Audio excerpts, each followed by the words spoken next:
नमस्कार दोस्तों, आज मैं लेकर आई हूँ एक पारिवारिक कहानी। हमारी कहानी अगर आपको अच्छी लगे तो प्लीज़ हमारा चैनल सब्सक्राइब करें। अभी तो मेरी शादी को 10 दिन भी पूरे नहीं हुए थे कि सासू माँ सुषमा जी ने कहा, ये घर तो मेरे छोटे बेटे का है। क्या सोचती है, इतना बड़ा घर तुझे दे दूंगी, वहम ना पालना। और मैं चुपचाप डरी सहमी सी शाम के वक्त बरामदे में नीचे एक छोटी सी पार्टी पर सिकुड़ के बैठी हुई सब सुन रही थी।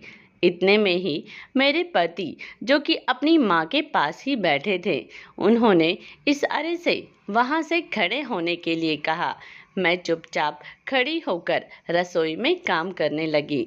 मैं नीतू, मेरी उम्र अभी 22 साल थी, पढ़ने में काफ़ी होशियार थी, लेकिन घर वालों ने बस शादी कर दी कि पढ़ाई तो शादी के बाद भी कर लेना और नौकरी तो वैसे भी नहीं लगने वाली। कहाँ लड़कियों को नौकरी, कहाँ धरी है। शादी कर बहुत सारे दान दहेज के साथ नीतू ससुराल आई, लेकिन सुषमा जी की नीयत अभी तक नहीं भरी थी। इन 10 दिनों में ही नीतू को सुषमा जी ने न जाने क्या क्या सुना दिया। कभी कहती कि फ्री में लड़का मिल गया तेरे पापा को, मेरा बेटा तो।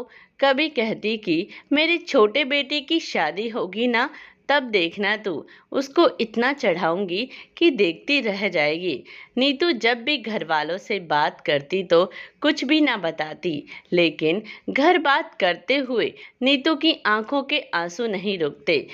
जैसे तैसे 15 दिन निकले और नीतू के घर वाले ने पूछा कि हम नीतू को घर ले जाएं क्या, थोड़ा मन लग जाएगा, अभी नई नई जगह है। सुषमा जी ने सीधे ही ये कहकर मना कर दिया कि 22 साल वहीं पे रही है, हमने इसके साथ 10-12 दिनों में कौन सी फांसी दे दी। और सभी ने नीतू को घर जाने से मना कर दिया। कुछ दिन और जैसे तैसे निकले और फिर नीतू मायके चली आई, लेकिन थोड़े दिन आराम से निकल जाने के बाद में जाना तो ससुराल ही है। सभी घर वालों ने नीतू को समझा बुझाकर थोड़ी सहन करने की आदत डाल लेना बेटा, ये सब कुछ ही दिन रहता है, बाद में सब तेरे अनुसार ही ढल जाएंगे। नई नई शादी में ऐसा ही होता है। और नीतू सभी की बातों की गांठ बांध अपने ससुराल आ गई, लेकिन सुषमा जी के व्यवहार में कोई बदलाव नहीं था। पति की भी छुट्टियां खत्म हो गई थी तो अपनी जॉब पर चले गए। अब घर पे देवर, जो कि हमेशा ही बाहर रहता था, और सुषमा जी और नीतू ही थी। 3 लोगों का खाना ही बनाना होता था। नीतू को जल्दी जल्दी काम करने की आदत थी। नीतू सुबह में नाश्ता क्या बनाऊं, अगर इतना ही सास से पूछती तो उसे जवाब मिला, हम इतने रईस नहीं हैं जो रोज रोज नाश्ता करेंगे, कभी कभार ही होता है नाश्ता, तो तेरे मायके में बनता होगा, यहाँ नहीं। नीतू चुपचाप रही। बस फिर सीधे ही खाने की तैयारी करती तो सासू माँ से पूछती, सब्जी क्या बनाऊं। 1-2 बार तो बताया, लेकिन फिर नीतू को जवाब मिला, कुछ भी बना ले जो तेरा मन करे, और घर से बाहर चली जाती। न कभी सब्जी ला कर देती। नीतू कभी दाल तो कभी बेसन, कभी मंगोड़ी, यही बनाती रोज रोज।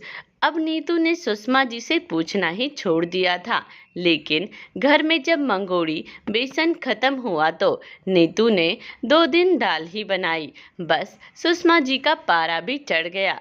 एक दिन जमकर नीतू पर बरसी, लेकिन अब नीतू भी कहाँ चुप रहने वाली थी, उसने भी तंग आकर जवाब दिया। बात मायके वालों तक पहुंची। सुषमा जी ने कहा, तुम्हारी बेटी को रोज रोज सब्जी भाती है, यहाँ गांव में सब्जी नहीं मिलती, हम कहाँ से ला कर दे। फिर पति और देवर के समझाने पर सुषमा जी कुछ दिनों के लिए शांत हो गई। अब सब्जी की जिम्मेदारी देवर पर आ गई। कुछ दिन के लिए सब शांत हो गया। नीतू प्रेग्नेंट हो गई और अब सुषमा जी उसे सर पे बिठाकर रखती। नीतू के लिए साग सब्जी से लेकर फ्रूट जूस सब समय पर आता। नीतू की तबीयत खराब रहती तो घर के कामों में भी मदद करती। नीतू को लगा कि घर वाले सही कहते थे, थोड़े दिनों बाद सब ठीक हो जाएगा, लेकिन नीतू के जीवन में एक नया तूफान थोड़े दिन के लिए रुक गया था। जब नीतू ने एक बेटे को जन्म दिया तो सब ठीक ठाक था। ससुराल वाले सभी बहुत खुश थे। नीतू ने ऑपरेशन से बेटे को जन्म दिया था। अब नीतू के बेटे की देखभाल तो सुषमा जी खुद कर लेती, लेकिन नीतू की देखभाल कौन करे? नीतू ने अपनी बहन को बुलाया। जब जाके वो अच्छे से ठीक हुई, नीतू अपने मायके आ गई। अब उसके जीवन में आने वाले तूफान का नाम था छूछक। नीतू कुछ दिन मायके में अच्छे से रही और छूछक के अनुसार घर वालों ने बहुत कुछ दिया, अपनी पहुंच से भी बाहर खर्च किया। सुषमा जी तो पहले से ही नाराज थी, क्योंकि जब बेटे का जन्म हुआ था तो नीतू के मायके वाले किसी वजह से ना आ सके थे। सुषमा जी ने तो तभी ही कहा था कि हमारी तो बेइज्जती करा दी, तेरे मायके वाले छूछक लेकर भी नहीं आए। सुषमा जी ने सोने की चैन पोते के लिए बनवा कर लानी है, पहले ही कह दिया था, इसीलिए मायके वालों ने बढ़ चढ़कर खर्च किया। सुषमा जी बहुत खुश हुई, लेकिन जिसका जैसा व्यवहार होता है तो वो वैसा ही रहता है। कुछ दिन ही अच्छे से निकले। अब सुषमा जी अपने पोते को जरा भी अपने गोद में नहीं लेती और घर का काम के साथ नीतू के लिए बच्चे को रखना बहुत मुश्किल हो रहा था। लेकिन नीतू के घर वालों ने समझाया कि थोड़े दिन और बाकी है, फिर देवरानी आ जाएगी और मिलकर सब काम कर लेना, सब ठीक हो जाएगा।